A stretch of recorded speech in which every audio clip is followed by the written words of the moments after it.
Trying to create a short film about a cheetah translocation has turned out to be a pretty complex project. We didn't know when exactly the shoot would happen.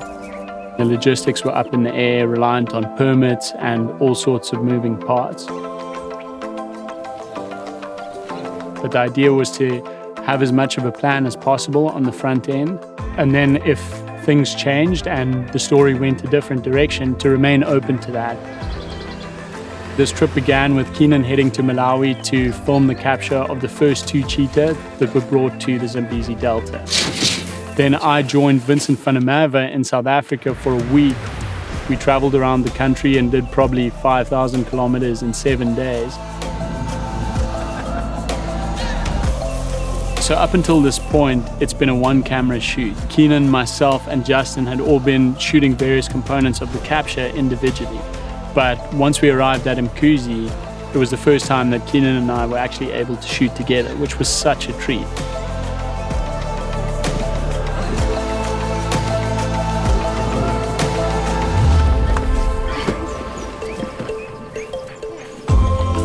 With a project like this, things are moving really fast, and the priority of the veterinarians and everyone involved is the animals as well as the safety of the people. We didn't have much room to say, hey, can you please do that again, or can you do that like this?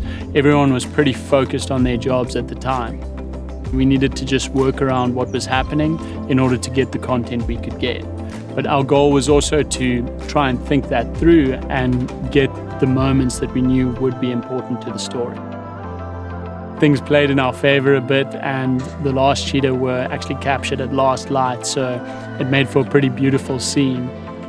We also had some great characters that were able to tell the story in the form of PC cameras along the way, where we'd kind of pull them aside and try to capture some of the urgency of that moment. Once all these cheetah had been loaded into their crates, the following morning they began their journey to Mozambique.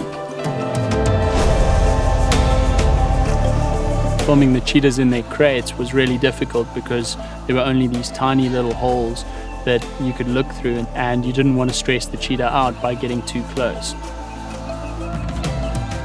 Gear has been a massive challenge on this shoot because we're in a remote location. It's so humid here and everything's wet all the time. We decided to leave all of the interviews for once we were in Mozambique, but that's proved to be pretty challenging. Being here in the forest, it's pretty noisy. Everywhere you go, there's been constant rain showers. A few times we've set up an interview frame, got everything ready, and then it started pouring with rain. We've come to the swamps, and we're going to be filming some buffalo out on the floodplain. Easy. Good job, I guess. Not easy. I've been shooting on the Blackmagic Pocket Cinema Camera 6K Pro, and this has actually been the first trip I've been using that as my main camera, and I've really enjoyed it. I find that I've been able to get an incredible image quality out of this camera, which is really mind-blowing considering its size. I found it really useful to be able to run 2 channels of audio at the same time. There's definitely a few kinks to still iron out in my rig.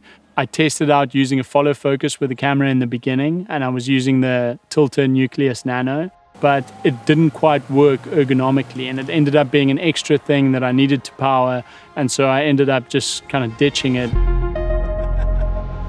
I know a lot of people use external SSDs on these Blackmagic cameras, but I was trying to keep the rig as minimalist as possible. Having an internal CFast 2.0 card, I've had more than enough space for a single day of shooting.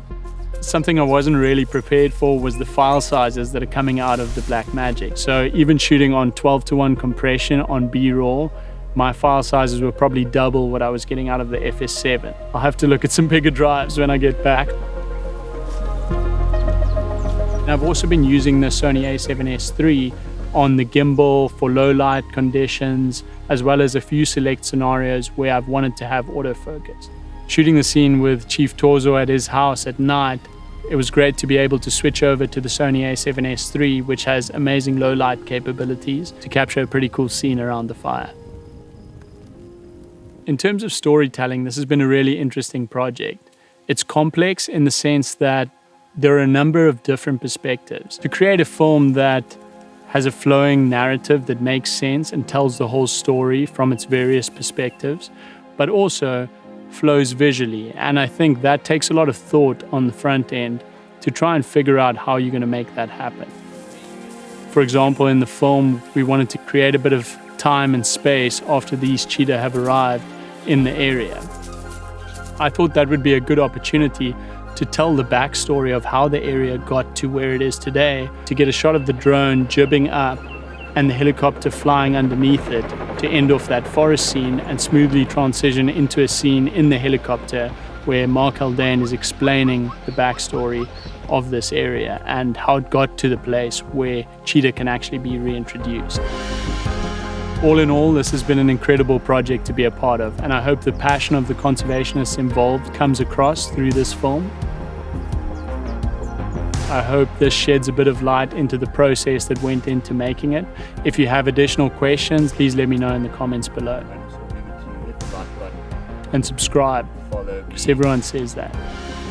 Follow me, I'm cool, my work's great.